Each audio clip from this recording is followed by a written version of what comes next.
तुमचा mobile number तुमच्या आधार कार्डला लिंक आहे की नाही हे तुम्हाला माहीत नाही, पण तुम्हाला ती माहिती करून घ्यायची असेल तर चला मी तुम्हाला लगेच सांगतो. व्हिडिओ शेवटपर्यंत बघा. सगळ्यात पहिले तुम्हाला UIDAI ही वेबसाईट तुमच्या Googleमध्ये ओपन करायची आहे. थोडा वेळ घेते पण ओपन होते. नंतर तुम्हाला तुमची लँग्वेज सिलेक्ट करायची, इंग्लिश, हिंदी किंवा जी तुम्हाला प्रेफर करायची ती. त्यानंतर तुम्हाला तुमच्या समोर असा एक इंटरफेस दिसेल, की त्यामध्ये तुम्हाला सिलेक्ट करायचं आहे, की तुम्हाला कोणती सर्व्हिस पाहिजे. तर त्यामध्ये तुम्ही खाली यायचं ना आधार सर्व्हिसेस आहे, या सर्व्हिसेसला तुम्ही क्लिक करायचं आहे.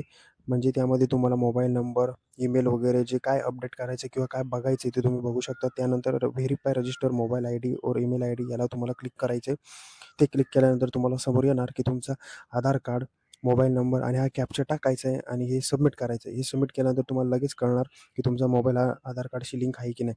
अशाच नवीन-नवीन टिप्स आणि ट्रिक्ससाठी मला आत्ता आणि लगेच फॉलो करा. धन्यवाद.